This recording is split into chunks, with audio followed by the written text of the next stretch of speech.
Lumipas pa ang mga araw at mas naging masaya si Rona kay Jake. Nakikita niya kasi ang respeto nito. Hindi nito ipinipilit na gawin ang gusto niya. Kontento ito sa mga kaunting lambingan nila. Mga halik at yakap lang sapat na ika nga. Ang sabi niya kasi dito ay nais niya muna matapos sila ng pag-aaral. At kung sakali man na ibibigay ni Rona ang sarili niya ay sa lalaki na papakasalan niya. Kung mahihintay daw ni Jake ang panahon na yon ay siya ang papakasalan niya. Kaya kung maghintay Rona, papatunayan ko sa'yo na kaya kong maghintay dahil mahal kita. Sad pa ni Jake. Pinanghawakan ni Rona ang pangako na yon ni Jake. Isang araw ay hindi pumasok si Jake at si Rona lang.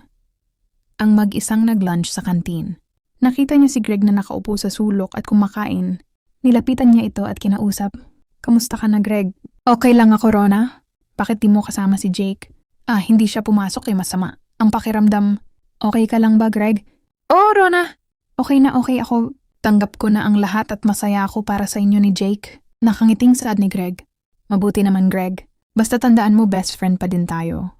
At kung sakali may mambuli pa sa'yo ay ipagtanggol pa din kita. Sad ni Rona. Wala na naman sa ngayon, Rona. Yun lang at nagpaalam na din si Jake dahil babalik na siya sa room. Medyo gumana ang loob ni Rona dahil sa pag-uusap nila ni Rona. Masaya siya na malaman na okay na ito. Wala na siyang alalahanin pa at mas nakakapag-focus na siya sa pag-aaral hanggang sa sumapit ang kaarawan ni Jake. Araw ng linggo noon at walang pasok. Inimbita niya si Rona sa bahay nila upang mag-celebrate. Pumayag naman si Rona dahil may binili rin siya na regalo para dito.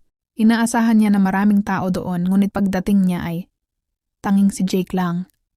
Ang inabutan niya, birthday mo ba talaga, Jake? Oo naman, Rona, gusto mo kunin ko pa. Ang birth certificate ko biro pa nito. Wag na. Nagtaka lang ako dahil walang tao. Hindi ko pala nasasabi sa'yo. Wala talaga. Ang mga parents ko dahil parehas silang nagwo-work sa abroad. Ate ko lang, ang kasama ko dito kaso nag-asawa na. Ayun, sinama ng asawa niya.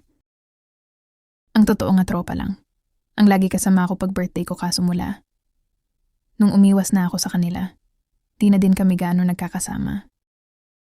Baka nga di na nila naalala na birthday ko May hinandang pagkain si Jake na in-order niya lang din.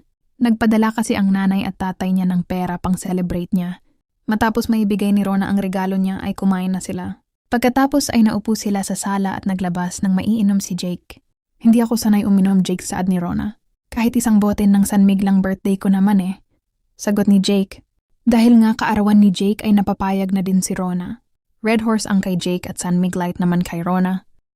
Pakonti-konti lang ang inom ni Rona samantalang si Jake ay sunod-sunod ang tagay. Nakadalawang bote na si Jake pero si Rona ay kalahati pa lang. Ang bawas ng isa. Maya-maya ay umakbay sa kanya si Jake. Alam na niya ang gusto nito. Ang halik na lagi nitong hinihiling sa kanya.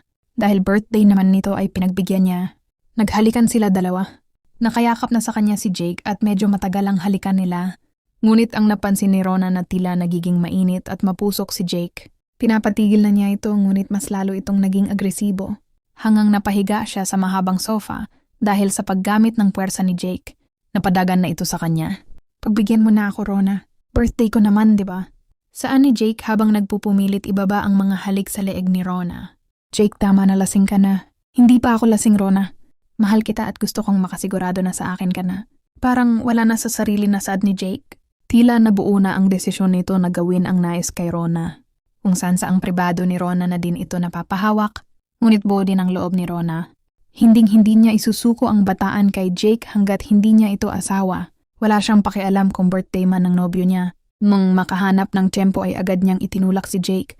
Dahilan upang malaglag ito sa ibaba ng sofa. Agad nang bumangon si Rona at nagtatakbo palabas ng bahay nila Jake. Umiiyak siya habang papalayo. Hindi niya akalaing ganon ang plano ni Jake.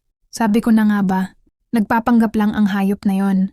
Kunwari lang, ang pagiging magalang at marespeto niya. Pagdating niya ng bahay ay agad siyang pumasok sa silid niya. Doon ay muling bumuhos ang luha niya. Pakiramdam niya ay naloko siya dahil nagtiwala siya kay Jake. Kung kailan pa naman na nahulog na. Ang loob niya dito at mahal na niya ito. Ay saka pa nagpakilala ulit ito. Nakatulog tuloy siya dahil sa kakaiyak. Wala siyang pinagsabihan sa mga nangyari. Maging sa mga magulang niya. Pumasok siya sa school ng normal kinabukasan. Sumapit ang recess pero hindi siya lumabas ng room. Wala siyang ganang kumain. Ayaw niya ding makita si Jake. Pero maya-maya ay pinuntahan siya nito sa room. Humihingi ito ng tawad. Sorry na, Rona. Patawarin mo na ako. Hindi ko sinasadya at nadala lang ako ng damdamin ko. Ganyan naman ang lagi ninyong dahilan eh. Nadala ng damdamin. Ayaw niyo pa aminin na yun lang talaga ang habol niyo sa babae. Hindi ganun yun, Rona. Please bigyan mo ako ng chance na patunayan sa'yo yun. Hindi na mauulit, pakiusap ni Jake. Binigyan na kita ng chance, Jake. Pero sinayang mo na. Umalis ka na, Jake, at ayaw na muna kitang makita. Walang nagawa si Jake kundi iwan si Rona. Malapit na din kasi matapos ang recess. Simula nga noon ay iniwasan na muna ni Rona si Jake. Mahal na niya ito. Yun ang totoo, pero dahil sa ginawa nito ay para bang nawala na ulit siya ng tiwala. Ilang araw, ilang linggo patuloy ang panunuyo ni Jake, ngunit matigas pa din ang puso ni Rona. Hanggang sa mapansin ni Greg na hindi na nagkakasama si Jake at ang kaibigan niya. Hindi na niya ito nakikita sa kantin na kumakain ng sabay. Kaya naman isang araw na kumakain mag-isa si Rona ay nilapitan niya ito. Nagkamustahan silang dalawa? Tinanong ni Greg kung bakit hindi sila magkasama ni Jake. Dahil sa best friend ang turing ni Rona kay Greg ay pinagtapat niya dito ang dahilan. Yun na ang pagkakataon na hinihintay ni Greg. Muli ay sila na lagi ni Rona ang magkasama sa lunch. Pero natatakot si Rona para sa kaibigan. Iniisip niya kasi na baka bumalik si Jake sa pangbubuli kay Greg. Lalo na ngayon na iniiwasan niya ito at si Greg ulit ang lagi niyang kasama. Ngunit kabaligtaran pala ang iniisip niya. Isang araw kasi na nagsabay nila si Jake sa kantin kasama ang mga barkada nito. Lumapit ang isang barkada ni Jake at akmang kukumprontahin sana si Greg ay si Jake mismo. Nang pumigil, sinabihan pa ni Jake na wag nang bubulihin ulit si Greg. Dahil doon ay natuwa si Rona. Mabuti naman at kahit na iniwasan na niya si Jake ay tinutupad pa din nito ang usapan na hindi na ulit bubulihin si Greg at kahit sino man sa school. Muling bumalik sa dati sila Rona at Greg. Naging masaya ulit ang kanilang pagkakaibigan. Panatag na din Rona na hindi na ulit mabubuli ang kaibigan. Rona, wala pa rin ba akong puwang sa puso mo? Lakas na loob na tanong ni Greg ulit kay Rona. Greg, alam mo naman diba? Noon pa man sinabi ko na sa'yo. Magkaibigan tayo at ayaw kong masira yon. Paliwanag ni Rona. Napayuko si Greg at kita ni Rona ang lungkot nito. Sorry, Greg. Ang totoo mahal ko pa din si Jake. Gusto ko lang na matuto siya at madala sa ginawa niya. Hindi sumagot si Greg. Hinawakan ni Rona ang palad niya. Alam ko naman nauunawaan mo ako, Greg. Best friend tayo, di ba? Bahagyang ngumiti si Greg at tumango. Nauunawaan ko, Rona, sad niya. Muling kinurot ang puso ni Greg pero alas siyang magagawa. Sa pangalawang pagkakataon ay nabigo na naman siya. Naisip niya na baka talagang hindi sila para sa isa't isa ng kaibigan. Lalo pa at inamin na nito na mahal pa din niya si Jake sa kanila nang ginawa nito. Hanggang magpasya na nga si Rona na patawarin na si Jake. Unti-unti ay natanggap na din ni Greg ang lahat. Naging magkaibigan na din sila ni Jake. Malaki na din kasi talaga ang pinagbago nito. Salamat Rona ha at binigyan mo pa ako ng isang chance. Okay lang. Basta tandaan mo ha. Wag mo nang ulitin. Ipangako mo na naghahantay ka hanggang sa makatapos na tayo at makapagpakasal. O Rona, pangako yan. Hinding-hindi na mauulit. Naging maayos naman ang lahat. Ang akala ni Rona ay tuloy-tuloy na ngunit pansamantala lang pala. Dahil ang kapalit pala ng sayang na darama niya ay isang bangungot na sisira sa buong pagkatao niya. Isang araw kasi ay nagkayayaan sila Jake at Greg kasama ang ilang kaibigan ni Jake. Magiinuman sila sa bahay nila Jake. Naisip ni Jake na tawagan si Rona at tanungin kung gustong pumunta. Natuwa si Rona dahil sa isiping mas naging close si Jake at Greg. Kaya naman hindi na siya tumanggi nang ayain siya nito. Nagpunta siya kila Jake at pagdating doon ay nagiinom na ang mga ito. May kasamang dalawang kaibigan ni Jake kaya bale 4 na lalaki ang andoon. Panatag naman siya dahil bukod sa bahay iyon. Nang nobyo niya ay kasama pa nila. Ang best friend niya, hindi na din siya nakatanggi nang bigyan siya ni Jake ng isang San Mig Light. Red Horse naman ang iniinom nila Jake. Medyo may kaunting tama na si Jake at si Greg naman ay pansin na din ang pamumula ng pisngi. Makaubos si Rona ng isang bote ay nakadama siya ng pagkahilo. Ayaw na sana niya uminom pero nag-request pa si Jake ng isang bote pa. Hindi pa man niya nauubos ang pangalawang bote ay matinding antok. Naman ang tumama sa kanya. Palibhasa ay hindi talaga siya sanay uminom, kaya mabilis din tumama. Ang alak hanggang sa makatulog na siya. Hindi na niya alam kung ano ang mga nangyari. Basta nang magising siya ay naramdaman niya na lang na may mga kamay na humahawak sa kanya at sa mga pribadong parte niya. Hilong-hilopi siya. Medyo blanko pa ang isip niya dahil sa tama ng alak. Ngunit ramdam niya ang mga haplos ng mga ito sa balat niya. Nadidinig niya ang mga tawanan ng mga ito. Nagmamakaawa siya pero balewala sa mga ito. May humahawak sa magkabila niyang kamay at may kadagan sa kanyang ibabaw. Hanggang naramdaman niya ang matinding kirot na tila ba napunit ang pagkatao niya. Naabinag niya ang isang lalaki sa ibabaw niya ngunit nakatakip ang mukha nito. Maging dalawang lalaki na humahawak sa kanya ay pawang mga nakatalakbong ang muka. Matinding kirot. Yung nadarama niya, umalis ang isang lalaki at pumalit naman ang isa. Hanggang sa tuluyan na siyang manghina at makadama. Nang pagod sa pagpupumiglas, batid niya na wala na siyang magagawa pa. Alam niya na nagpapalit-palit ang mga ito sa kanya. Wala na ang lahat. Nakuha na ng mga ito ang iniingatan niya. Dahil sa matinding pagod ay muli siyang nawalan ng ulirat at muling nakatulog. Ilang oras siyang nakatulog at paggising niya ay sobrang kirot.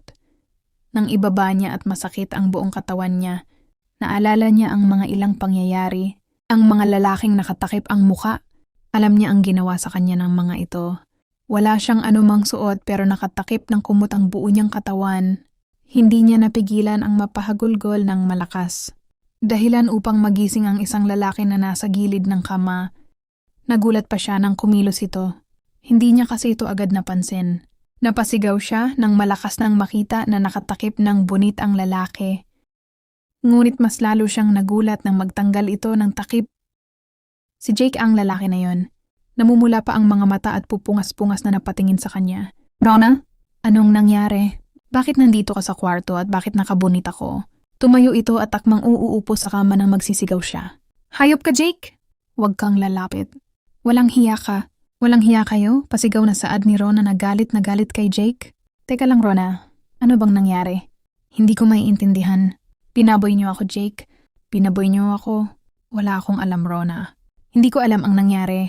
Dahil sa lakas ng mga boses nila ay nagising naman ang isang lalaki na nasa labas. At sa sala na nakatulog. Si Greg iyon. Pumasok ito sa silid at ang makita na nakahubad si Jake at si Rona.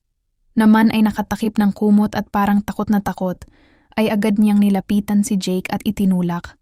Walang hiya ka, Jake? Anong ginawa mo kay Rona? Wala akong ginawa sa kanya, Greg. Saad ni Jake. Ngunit hindi naniniwala si Greg. Takot siya sa away at takot din siya kay Jake. Ngunit sa mga oras na iyon ay nawala ang takot niya.